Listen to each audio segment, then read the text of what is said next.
Espíritos, estava aqui com vocês, Antônio Neto ou Neto Silva, chamem-me do que quiserem, importante é vocês estarem me chamando, trazendo hoje para vocês carta psicografada do Arcanjo Miguel ou Espírito Miguel. Reza a lenda ou a história que, quando Deus nos criou, sua imagem e semelhança, munido de inveja, a nosso livre-arbítrio de escolhas, Lúcifer achava que isso não poderia ser possível. Um dos nossos defensores, um soldado divino, um dos primeiros da criação, Miguel, foi quem colocou a lança, jogando ele ali ao que nós, ou os católicos chamam, os antigos chamam de inferno, né? Eu chamo de casa de sogra. Mas enfim, brincadeiras à parte, gostaria de pedir algo para vocês. Estamos falando de um ser iluminado, que há tempos desenhamos, pedimos, rezamos, de certa forma até idolatramos, e ele vem e escreve. Para um grupo de vários médiuns, o grupo Arboreto, por isso está sendo criado grupos de médiuns, um só médium não aguentaria um ser, a energia desse ser, provavelmente acabaria com esse médium, e mais provavelmente descerão para comunicar. Mas o respeito em si, independente se você é católico, independente se você é espírita, independente se você é evangélico, a esse nome é devido. Ele é devido. Não quero lembrar vocês do que aconteceu quando desrespeitaram outro ser semelhante a ele, Jesus Cristo. Nós estamos passando por tudo isso agora. Então, o respeito, as palavras que vocês vão ler, e no final tem algo que eu não sei se eu comovi ou se eu fiquei chocado, mas enfim, eu ainda estou digerindo isso, há de se ter. Então, cuidado quando você for fazer o seu comentário, faça-o, e faça-o com sapiência, com sabedoria. Eu farei com pedido, a mim, a minha família e a vocês, porque eu já fiz a leitura dela, e não vou, basicamente, colocar um ponto, uma vírgula em cima do que ele falou. Respeito, abaixo a cabeça e assumo. Vamos à leitura da carta psicografada do Arcanjo Miguel ou do Espírito Miguel, um dos primeiros da criação, um soldado divino, aquele que lutou por nós, segundo reza a história. Vamos à leitura. Bom, vamos à leitura da carta psicografada aí de Miguel. Lembrando que prestem bastante atenção, porque ele fala coisas importantes aí para o futuro. E caso vocês queiram deixar o pedido como eu farei, deixem nos comentários. Vocês vão entender porquê a partir do momento que a carta for se desenvolvendo. Carta psicografada do Arcanjo Miguel ou Espírito Miguel. Desde que o ser humano foi criado pelo Pai, acompanhamos seu desenvolvimento intelectual, moral e social com bastante entusiasmo. Ao contrário de nós, e quando digo nós, digo os primeiros que o Pai cria, as primeiras gerações espirituais, que somos compelidos a cumprir obrigações sem escolhas, obedecendo ordens e com humildade as cumprindo, vemos o ser humano a ter uma dádiva enorme, chamada escolhas. Poder escolher seu caminho, o que gerou uma determinada uniformidade de pensamentos espirituais na época. Seria aos olhos de alguns o contraposto, retirar as escolhas de uma geração recém-criada e dando as escolhas a uma geração criada primeiramente, parecia até então realmente difícil entender de não acontecer, culminando pela desavença de alguns pelos planos do Pai. Parágrafo, gente. Ele está falando que quando Deus nos cria, nós somos a última geração da criação divina, parecia uma ambiguidade para todos em si, dar a livre escolha para nós, já que nós estávamos sendo criados naquele momento. E eles que já tinham determinada experiência, que já tinham sido criados há muito tempo, que não tinham essas escolhas, tinham sido criados a um determinado propósito, até então eles não sabiam porquê, parecia um pouco difícil deles entenderem. O que culmina pela história bíblica, onde há uma revolta de Lúcifer, e tem toda aquela prerrogativa da expulsão de Lúcifer, justamente pelo Espírito de Miguel, ou pelo Arcanjo Miguel, enfim. Vamos continuar a leitura aí. De certa forma, uma ambiguidade. Porém, a fé no Pai e suas decisões é algo inquestionável. E o porquê?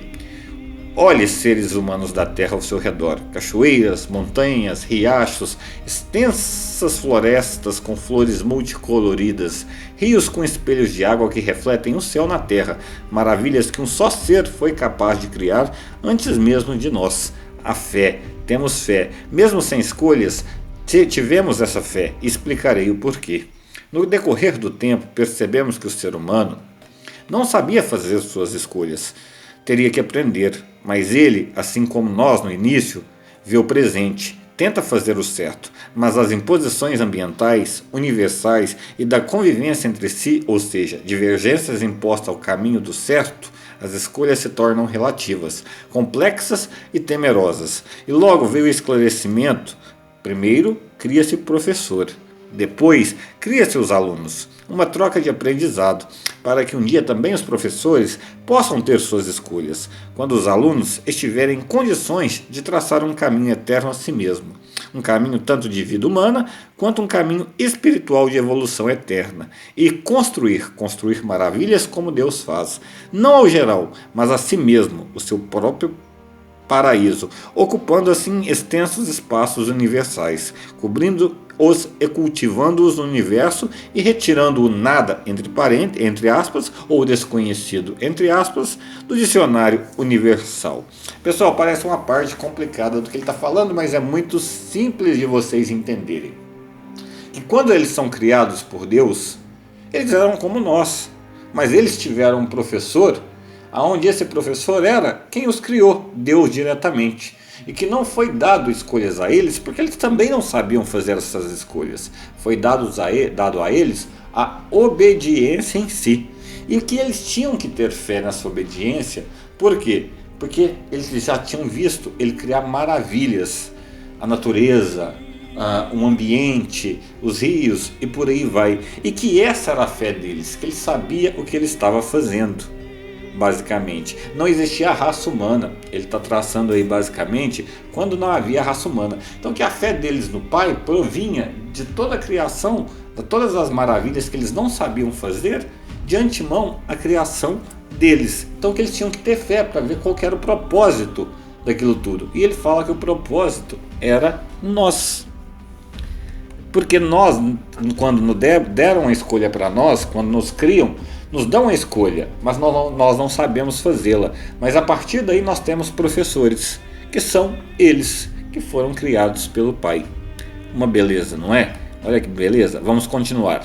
Em detalhe, vocês nunca estiveram sozinhos. Nunca estarão sozinhos, sempre terão quem os auxilie nessa jornada terrena, espiritual de aprendizado, porque nós também dependemos disso, um entendimento que tivemos que esperar milênios para ter, e ter fé naquele que criou todo este sistema, uma fé que é muito mais amor, quando você olha as maravilhas construídas, do que uma fé favorecida ao bem individual, que não existe. O bem é e deve ser coletivo, para que o individual, o seu prazer, o seu aprendizado sobressaia. As orações, os pedidos, as lamentações, tudo escutamos, tudo vemos. Não significa que atendemos o que o ser humano quer para hoje. Atendemos o que ele precisa para hoje, para ter o que quer amanhã. Neste contexto, conota-se agora a minha preocupação individual, ao qual pedi permissão direta ao Pai para fazer algo nunca jamais feito, traçar algumas linhas aos meus irmãos mais novos, porque observo, sentimos daqui algo novo, complexo e complicado, a perca da fé no Pai. A Terra passa por mais uma provação ambiental. Até então, nenhuma novidade. O ser humano, desde que pisou na Terra, passa por essas provações, mas desta vez existe um fator bem diferente das demais provações que vocês ou seus antepassados passaram. A fé decai no Pai. Gente, ele está falando que nessa pandemia tem um fator ponderante que está complicando demais o trabalho deles em nosso favor. Nós estamos com uma falta de fé do caramba. Vamos colocar em termos drásticos. Que nós estamos abandonando a esperança, que nós estamos movendo-nos como máquinas. E que eles passaram por isso. já muitas vezes, eles assistiram aqui muitas vezes isso acontecer, e nessas várias outras pandemias ou outras problemáticas que nós tivemos aqui na Terra, foi o contrário. Quanto mais a coisa ficava pior, mais se procurava a ajuda de Deus, mais se procurava Deus e mais ficava ameno as problemáticas que se vinha, e que é uma preocupação para ele. Então ele vai continuar descrevendo aqui. Em todas as mudanças transitórias do planeta Terra, diga-se de passagem de bastante aprendizado espiritual e humano àqueles que vivem essas épocas, existe uma diferença nova e assustadora nessa atual, chamada por vocês de coronavírus. Esta, ao contrário das demais, a fé no Pai desmancha, corrói. Nas demais, alavancava-se, trabalhando a serviço do ser humano. Dependemos desta fé para ajudá-los. Vocês dependem dessa fé, a mesma que tivemos quando foram explicados nosso propósito: educar. Bom, gente, eles não sabiam qual era o propósito deles, eles estavam seguindo ordem. Quando nós somos criados, eles viram professores, e isso é lógico, né? Eles nos comandam de certa forma, respeitando o nosso livre-arbítrio.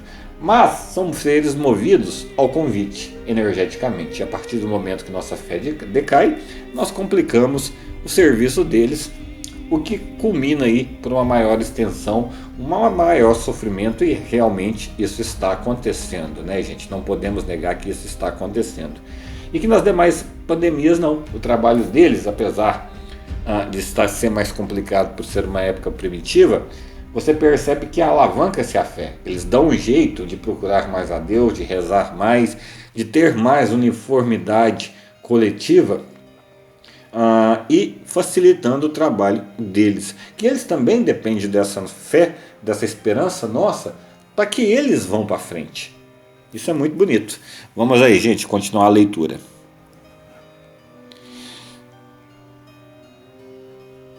Olhem ao redor de vocês, as matas, os rios, a beleza de um sorriso, a máquina corpórea humana dotada de sentimentos, a beleza do céu estrelado, a beleza da chuva que deixa as matas mais verdes, a troca mútua de seres primitivos que permitem a sua sobrevivência, os animais em si, e acima de tudo, a beleza da vida, que lhes impõe momentos sentimentais, ruins ou bons, mas tais sentimentos mostram que você está vivo, existe. O nada, entre aspas, não impera. Sejam sentimentos de tristeza, felicidade, você existe, você tem um propósito, você tem um presente, você tem um futuro. Como perder a fé? Ele pergunta. Neste parágrafo, gente, ele faz uma pergunta que ele não consegue entender, e eu acho que é uma pergunta que eles todos não entendem.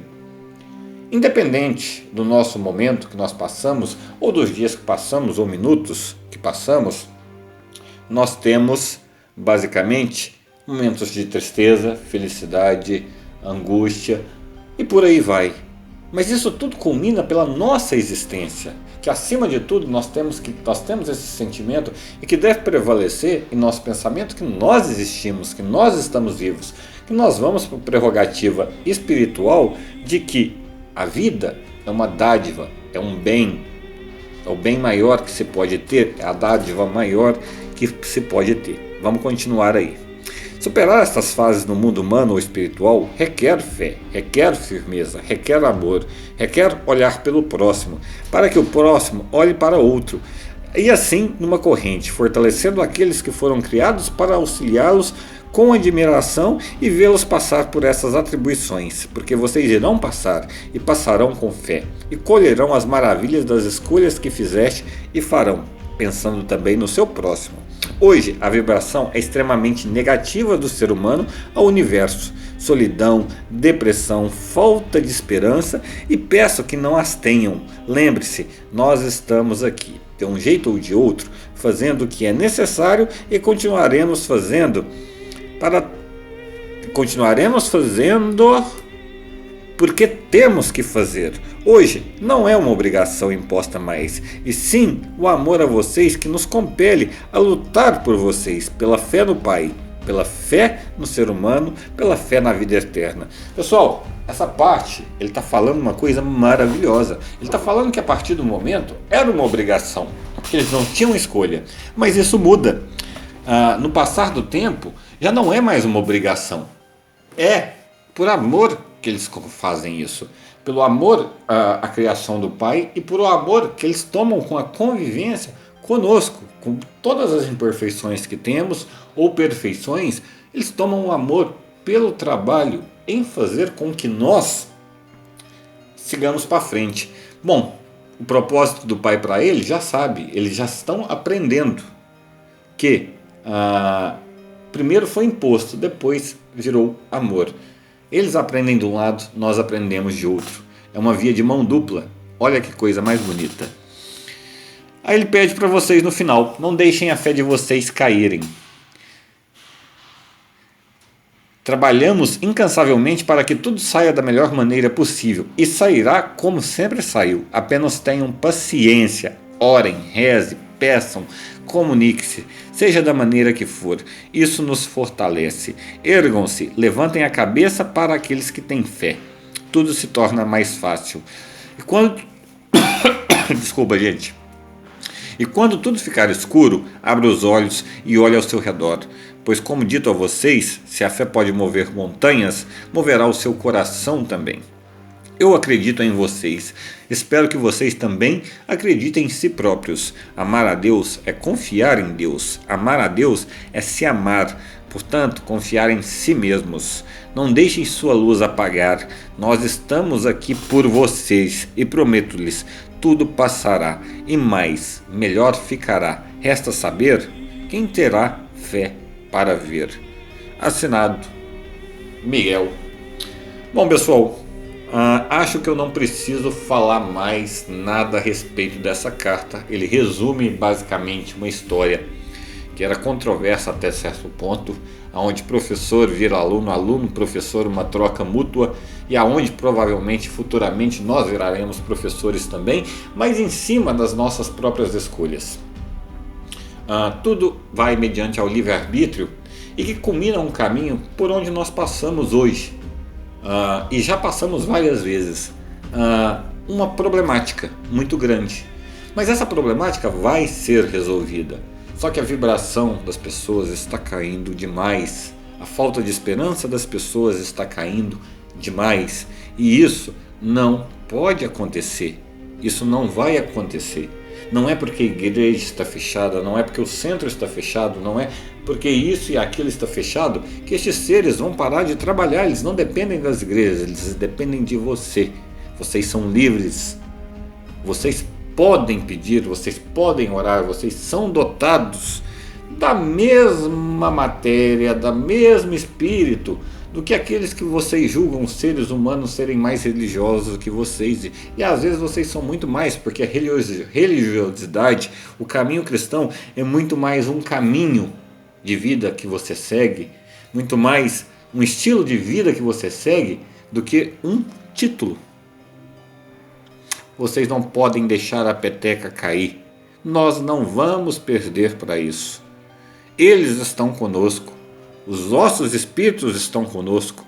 Levantem a moral, levantem a fé de vocês, levantem a vibração de vocês, e nós vamos passar por isso. Ele está garantindo. Esse carinha aí botou uma espada na garganta de um irmão por nossa causa. E no futuro, ele disse, eles viram o propósito disso, mas no início, eles tiveram que ter fé. E eles buscaram essa fé em todas as maravilhas que Deus tinha criado antes. Significa que nós temos que olhar também por tudo isso que Deus criou antes de nós, para nós podermos visualizar um futuro que vai ser melhor. Visualizem, não se desesperem. Tudo vai passar. Miguel garante a vocês. Deixem nos comentários, deixem onde vocês quiserem, o pedido de vocês, as orações de vocês. Só não deixem palavras grosseiras, o desrespeito, porque como eu disse a vocês no começo desse vídeo, estes seres, gente, eles trabalham por nós. O mínimo que eles merecem, independente de qualquer religião ou do que você deixe de pensar ou não, a partir do momento que tem o nome deles, a caricatura deles, é respeito. Porque eles abdicaram de muito tempo, têm muito amor por nós, para que nós tenhamos todo o aprendizado e um futuro próspero. Vou ficando por aqui, Antônio Neto com vocês. Até a próxima, pessoal. Fiquem todos com Deus. Um final de semana de luz para todos.